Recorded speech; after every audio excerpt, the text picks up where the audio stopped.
Hello and welcome to the third and final lecture for topic 4. Okay, so what are we going to be covering in this lecture? The first thing that we're going to do is we're going to look at the broad concepts regarding the balancing of interests. And since this is the first chapter where we're really digging in to begin to examine civil liberties, we're going to take a look at this concept of civil liberties and the balancing of interests. The next thing that we're going to do is that we're going to do an overview of the tests that the Supreme Court has used to find the balance between individuals' right to practice religion and the interests of the state. There are several different tests that the court has used, and we'll start this by doing a quick overview of these different tests. Then we'll take a look at the cases that have produced these tests. And so we'll summarize we'll take a look at these cases, and then we will summarize the main facts of these cases and the main takeaways from these cases as it relates to the free exercise clause.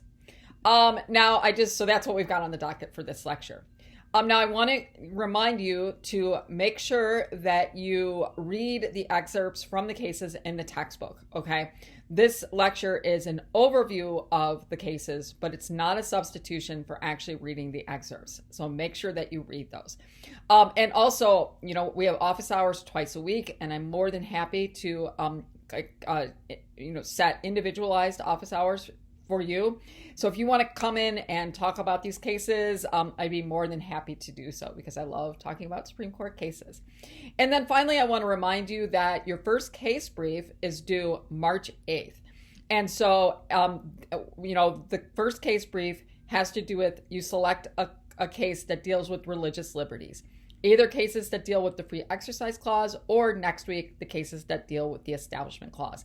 So as you're reading these cases, and if you find one really interesting, you might think, hey, I'm going to choose that case to do my case brief on. So that's an overview of what we're going to be covering. So let's get started. Okay. So whenever I teach civil liberties in my American government class, and as we're starting our journey to actually dig into these civil liberties in this class, I always like to remind students that even though we have these personal freedoms that are outlined in the Bill of Rights, it doesn't mean that these liberties are without limits. And we learned that from the last lecture. We learned that the Supreme Court has never literally interpreted the free exercise clause or the religious clauses, right? Laws can be passed that restrain your exercise of the practice of your religion. It's important to keep that in mind because even though freedom and liberty is a really important part of living in a democratic society, that there are real dangers associated with unfettered liberty, right? In my American government class, we talk about the philosopher Thomas Hobbes, and Thomas Hobbes talks about this thing called the state of nature. And the state of nature is a place where there's no government. And there are a lot of really cool things about the state of nature. One cool thing about the state of nature is you can do whatever the F you want. Excuse my language, right? That it's unfettered liberty. You can do and exercise whatever inclination or desire that you have. And so, yes, maximum liberty. That's a cool thing. But there's a real downside to that, right? That oftentimes when a person does whatever they want, it can harm others. And the state has an obligation to step in and to prevent others when they're exercising their freedoms. The state has an obligation to step in and to basically place limitations on somebody's exercise of liberties, particularly if those liberties are jeopardizing the obligations that the state has to keep a safe and secure society, and also if your exercise of religion is directly harming others, because the state has an obligation to prevent harm from taking place, in particular as it relates to harming other individuals. And so, that when you think about civil liberties, you should always think about it as a balancing of interests. And that's what this diagram is illustrating. On the one hand, that you have here we're talking about the exercising of your religious beliefs. And so on the one hand, you have the individual's right to religious exercise. The First Amendment tells us that you can put into practice your religious beliefs. But on the other side of the scale, that the state has interests and obligations. That the state has an obligation to make sure that we live in a safe and orderly society. You can have all the liberties you want, but if you step outside the door and you're fearing for your life because everybody's, exercising their liberty, right, then that's no place that you want to live in. So the state has an interest to keep people safe, to keep order, and also to make sure that the state can do its job, right? And so, when we're learning about civil liberties, always keep that balance in mind, that when is the individual's right to exercise their personal freedoms, when is that so important that you really want to say that the state really shouldn't be able to trample on that individual's rights, or only in a limited way when it's related to a compelling interest? And when is the interest of the state so important that we are justified in restricting the liberties of the individual? Okay? And so that's basically what we're going to be talking about through the course of the whole semester, and that journey starts today as we learn about the different tests that the court uses to determine this balance between individual rights and the interests of the state. And as it says there at the bottom of the slide, it's the Supreme Court that determines this balance between the individual rights and the interests of the state. And we're also going to see that the test that they use to determine that balance, that test changes over time. So keep this in mind, not just for this lecture, but for other lectures throughout the course of this semester, because the balancing of interests is a very important concept. Okay, so all the cases that you're going to be reading in the first half of chapter 4 are cases where people are trying to exercise their religious beliefs, put their religious beliefs into practice, and that the state is stepping in and saying, nope, you can't do that. It's restricting the person's exercising of their liberty. And so, that's what these cases are about. It's about this conflict between state law and the rights of the individual. And so that when we have those sorts of conflicts, it's up to the Supreme Court to settle that conflict. And oftentimes the way that they settle that conflict isn't just for that case itself, but they try to settle in a way so that what they decide can be applied into the future. And that's where these standards or tests that are developed by the Supreme Court, that's why they're important, because they create a test, it tells us what the balance is, and then we apply that to future conflicts. Okay, so these are the tests that you'll be reading about in this first half of chapter 4, the free exercise tests. Let me just put these up here all at the same time, and then we'll talk about these tests individually. Okay, and this is again just an overview. We're going to look at how these tests are developed through these cases in one moment. The first test that is created by the Supreme Court to find the balance between individual rights and the interest of the state is known as the valid secular policy test. And it deals with the first case we're going to be learning about, Cantwell v. Connecticut from 1940. This is the first test that's used, and it's considered a low standard. In other words, that while individuals can practice their religious beliefs, that it makes using this test, it makes it relatively easy for the government to justify the regulation or the curtailment of religious action. So it's a test, the valid secular policy test, but it's low. It doesn't do a real robust job of protecting individuals' rights. The next test is like almost a reversal of the valid secular policy test. And it's known as the compelling interest least restrictive test. And it's sometimes just referred to as the Sherbert test, okay? Because it comes from the case Sherbert v. Werner from 1963. So between 1940 and 1963, the state could really, trample upon people's religious practice. After 1963, it's very difficult to justify state regulations on religious practice. So as it says there, it's a very high standard. It's a strict standard, a strict test. And it's much more, using this test, it is much more difficult for government to justify regulations of religious action. Okay, so we go from a low bar to a high bar, really robustly protecting individual rights. That comes to an end controversially in the 1990s. And in fact, we're still sort of wrestling with this test because it's the Smith test that is actually the standard that is used today. And it comes from the Employment v. Smith case that we'll be learning about from 1990. It basically returns to the lower standard that is established in Cantwell. It makes it a lot easier for the government to curtail the rights of an individual. It's a standard that's still in force. However, we're not sure how much longer the court's going to continue to use the Smith test. In fact, in our discussion this week, you're going to be learning about a case called Fulton v. Philadelphia. And in that case, one of the questions before the court was whether the court was going to basically reevaluate the Smith standard, the Smith test. And they decided no, that they weren't going to reevaluate it. But a lot of people thought, oop, this is the end of Smith. They were going to throw it out, but they didn't do it in this case. So we know that it's the Smith test might be on sort of borrowed time. And then finally, we're going to talk about the way that Congress responded to the Smith test. A lot of people were really angry that the court decided that it was much easier to tread upon people's religious freedoms. And so what the Congress of the United States did is they passed this federal law called the Religious Freedom Restoration Act. And this is it's a federal law that restores the Sherbert Standard, making it more difficult for the federal government to tread upon your religious liberties.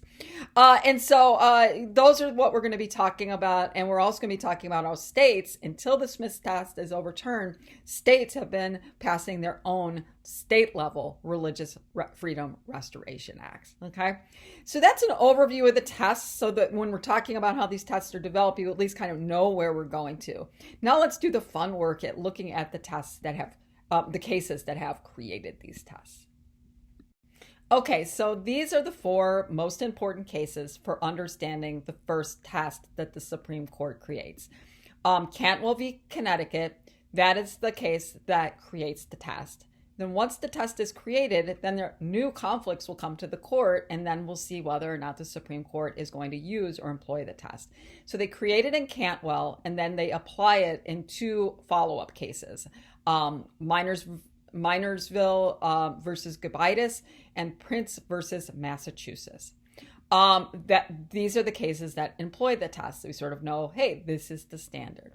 But as time goes on, then there's some cases that begin to come to the Supreme Court where it's clear that maybe this isn't the best test. Times are changing. There's more of an emphasis on individual liberties. And so in the case Braunfeld v. Brown, that even though they employ the valid secular policy test, that you can see that the court is getting ready to find a new test, a test that provides a more robust protection of individual rights. So let's look at the facts of the case for Cantwell v. Connecticut. Okay, so let's talk about Cantwell v. Connecticut. That, as I like to start almost every case with, I like to put a picture of the people who are involved or touched by the decision of the court. And this case is no exception. As we know, I put those pictures up there because I like to remind people that the decisions that are made in the Supreme Court have real life consequences for people's lives. And also they are brought to court by people who have been negatively impacted by laws, feeling that their rights had been trampled upon. And that is the case in Cantwell v. Connecticut. What that picture shows is a group of Jehovah's Witnesses standing on the steps of court with their lawyer, who is also a Jehovah's Witness. He's right in the front here. Let me put my magic pen on. His name is Hayden Covington. He was a Jehovah's Witness too, and he argued over 40 cases on behalf of Jehovah's Witnesses, basically demanding that they deserved the same First Amendment religious protections as anyone else, because a lot of people felt that Jehovah's Witnesses, that their practices were strange and odd, and they were really looked down upon in the society, as you'll sort of see in the case Cantwell v. Connecticut. And so, that's just a picture that shows the people's lives who are impacted by these decisions. It also illustrates another concept that we talked about in the last lecture about the marketplace of religion. Jehovah's Witnesses, it's a Christian, it's a branch of Christianity, but it's a relatively new Christian sect. It was developed in the 1880s in the United States. Again, this marketplace of religions, where people are promoting new religions and trying to find adherents. Now, some of you might be familiar with Jehovah's Witnesses. I know that I am, that in the summertime and in the spring, there's oftentimes Jehovah's Witnesses who are going door to door to talk to you about their religious beliefs. And I used to be pissed off, like, oh no, here come the Jehovah's Witnesses again, because who wants to get up and have to deal with the door? But now when they come, I may not talk to them about religion, but I always thank them for the hard work that their group has done over the years to expand religious liberties. And that's what this case is about. Cantwell v. Connecticut is about a man whose name is Newton Cantwell and his two sons. And like any good Jehovah's Witness, that part of their religious beliefs is they want to act like Christ on earth, and so they go walking door to door to spread the good news of Christ in the Bible. And that's their practice, and that's exactly what Newton Cantwell and his kids were doing. They went to a neighborhood in Connecticut, New Haven, and it was a predominantly Catholic neighborhood, and so the mainstream religion was Catholic, and Jehovah's Witnesses, sort of the out group, right? And they go knocking door to door, promoting their religious viewpoint. Now, keep in mind the Jehovah's Witnesses are anti-Catholic. That one of the beliefs of the Jehovah's Witnesses is that you shouldn't worship idols, and the Catholics with the saints and those sorts of things. The Jehovah's Witnesses sort of are not real comfortable with that, and they weren't hesitating to let people know that. And so they were going door to door. They were playing records to promote their point of view. They were handing out pamphlets, and they were asking people for money in order to donate to expand the Jehovah's Witnesses reach, their ability to do that kind of outreach. And the people in the neighborhood were pissed off, right? They didn't like that the Jehovah's Witnesses were coming door to door promoting their viewpoint. And so they called the police, and that they let the police know that the Cantwells were going door to door soliciting for money, and they didn't have a permit to do that. In Connecticut, there was a law in the books that said that any group that wants to go door to door soliciting for money must have a permit. And if you don't have a permit, then you can't go door to door and you can be arrested. So that's what Cantwell was arrested for, not having a permit. He never even tried to get a permit, because to get a permit, that you had to submit, you had to ask the state Secretary of Public Welfare that you needed to ask that council for a permit, and then they would evaluate whether or not you could get a permit. And Cantwell felt like there was no way that he was going to get the permit. And also he just felt like asking for the permit violated his right to freely practice his religion. The thing with the permit is that once you asked for an application, it was up to the Secretary of the Public Welfare Council to determine whether or not your group was an actual religion, okay? Because a religious group could get a permit, but it was up to the Public Welfare Council to decide, is this like a worthy religion to deserve a permit? And if they didn't think it was a real religion, like the Jehovah's Witnesses, they might not have issued a permit, although we wouldn't know because Cantwell didn't ask for one. And they also did the same with charities. Is it a bona fide charity, or is it some sort of scam? Okay. And so that's sort of the facts of the case in Cantwell v. Connecticut. They wanted to go to door promoting their viewpoint and asking for money for their religion.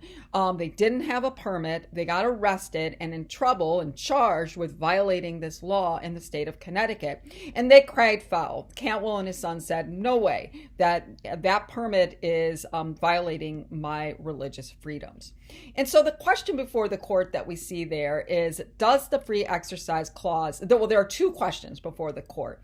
The one question that we were just talking about is, does requiring a permit to solicit money to support religious views violate the free exercise clause? That's the sort of the main question.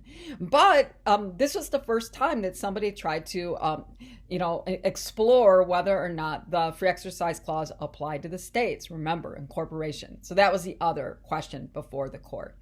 And in an 8-0 decision, they found in favor of Cantwell, and the court also incorporated the free exercise clause to the states.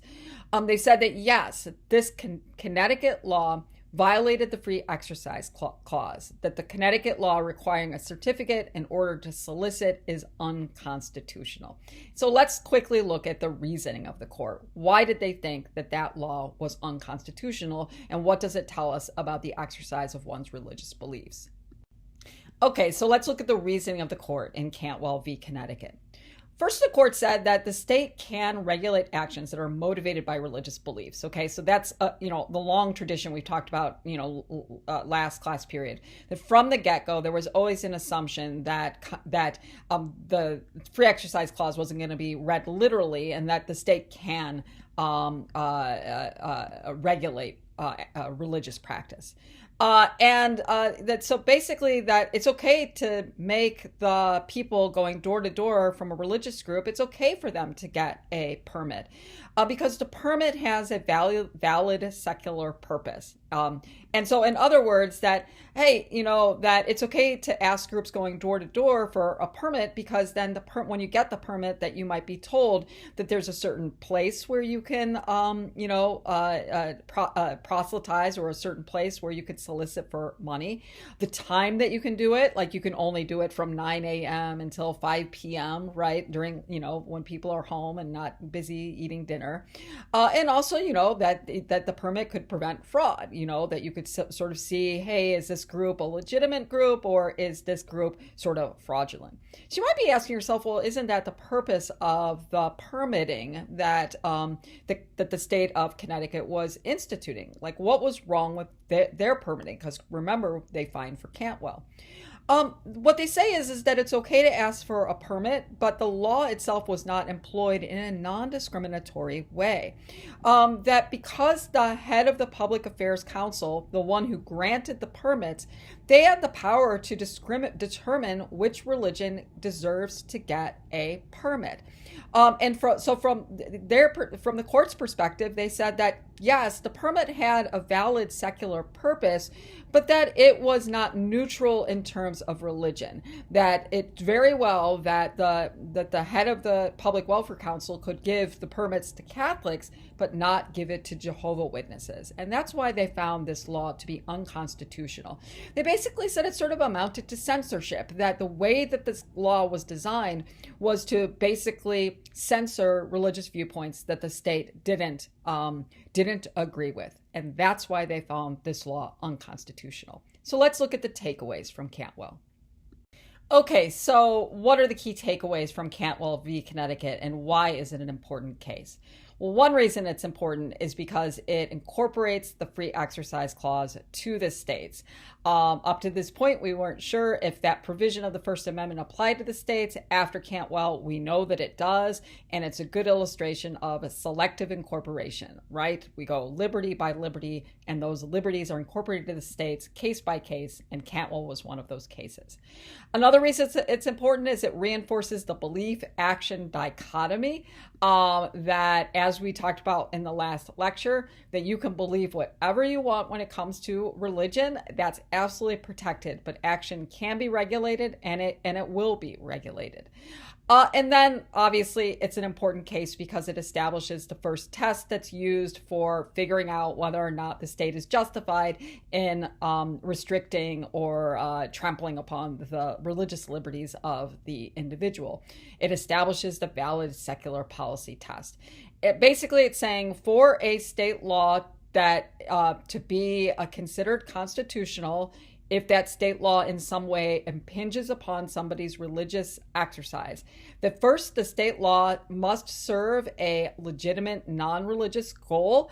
In other words, that it must be related to a legitimate state interest. And so one is that the law has to serve a legitimate non-religious goal.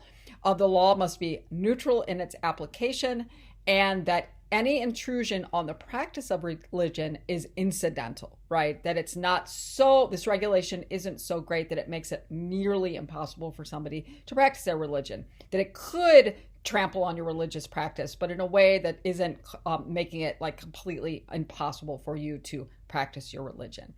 And so, that's why, we can sort of see why the Connecticut law was deemed unconstitutional, because it wasn't neutral in its application, that the Secretary of the Public Welfare Council could pick and choose which religious group it wanted to give the permit to. Therefore, it wasn't treating applicants neutrally. But that we also get insight that the law of what is considered a legitimate non-religious goal or a legitimate state interest, that the purpose of the permit was to preserve the peace, it was to prevent fraud, it was to ensure, the safety of the community as people were going door to door. So it's a good example of a legitimate state interest. The question is, as we're moving forward to look at the application of the valid secular policy test, is, what is a legitimate state interest? We get an idea in Cantwell, but, let's look at the other cases and see whether or not that is a legitimate state interest. And also, is having a legitimate state interest enough to justify intrusions on religious liberties?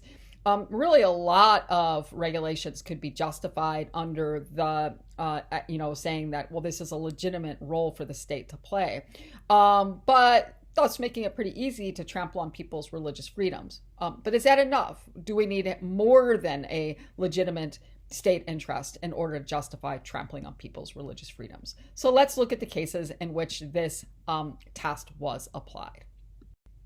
So soon after the Supreme Court creates the valid secular policy test, it begins to employ or use that test in other cases. The first case that employs the test, and it's obviously soon after the Cantwell case, is the case of Minersville School District versus LIBERTIES. And this is another case about Jehovah's Witnesses, and it has to do with the demand that a school district is placing on school children to salute the flag. And so this was a time period in 1940. It was, right before the United States gets involved in World War II, and there's a lot of concern about patriotism in the United States. So in order to instill patriotism in students, there was a demand that students at the beginning of the day stand up and salute the flag. And it's kind of creepy because when you see some of the pictures, they're actually like holding their arm up like Hitler, sort of like saluting Hitler. So it's kind of like, it looks a little, you're just taken aback when you see the pictures. Well, the LIBERTIES children did not want to salute the flag. They were Jehovah's Witnesses. Jehovah's Witnesses do not worship anything but God. And by saluting the flag, you're basically worshiping the flag. And it was against their religious beliefs. So they were kicked out of school. They were expelled for failure to salute the flag. Well, what do you think? Do you think the court found for the school district saying, yep, that's a legitimate non-religious goals, saluting the flag? Or do you think they found for the LIBERTIES family? They found for the school district.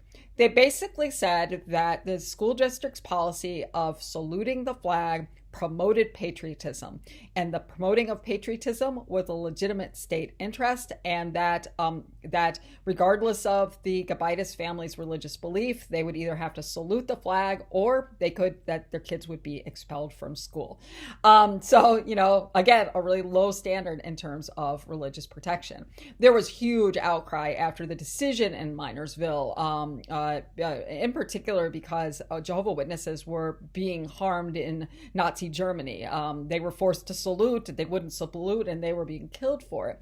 So there's a big outcry, and it was overturned. This decision was overturned in less than 3 years, in 1943, in the case West Virginia State Board versus Barnett. It's a free speech case that comes to the court, and it's a good example of stare decisis, right? You have a decision, and you're like, oh, it should be applied forward, but many people felt the decision in that case was a bad decision and that it was overturned. So yeah, we have stare decisis, but there are some times when it's wrongly decided and should not be applied moving forward.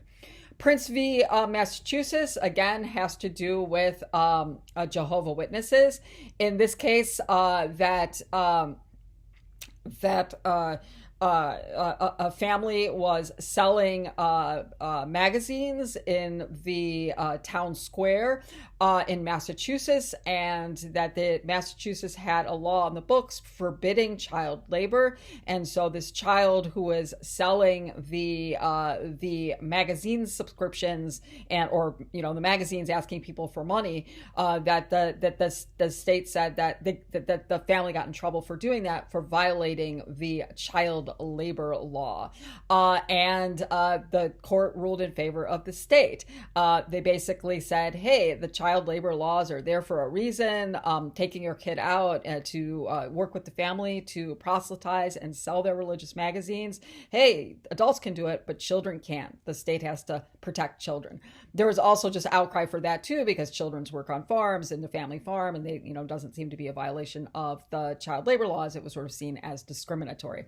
But bottom line, you have this test, and it really makes it easier to tramp on, the interest of the state was protecting children from labor, and it made it pretty easy for the state to trample on people's religious beliefs. So many years passed, and the test has continued to be used. But then in the Braunfeld v. Brown case, it becomes clear that the court wants to change its use of its test. It's finding that it's really not protecting people's religious beliefs. This is a case about a Jewish man, Braunfeld. He owned a store, and because of his Jewish religious beliefs, that his Sabbath isn't on Sunday, but it's on Saturday. So he closed his business on Saturday, but there were blue laws in place that basically said that you can't have your shop open on Sunday either. So because of his religious beliefs, he was basically unable to have his shop open for 2 days of the week rather than just one. And the court found for the state and said that the blue laws were non-religious. They said it was just a day of rest, and therefore it did not, it was a legitimate policy that the state could enforce. But a lot of people said that's just not fair. It's basically you're making this business owner choose between his business and his religious rights, and we need a test that provides a stronger protection. All right, I'm going to make an executive decision here, and I'm going to stop this video here so that we're going to do chunks because there's a lot of material to cover. So we'll pick up on the next video where we look at the next test, Sherbert v. Werner, and then the Smith test. Okay, see you again soon.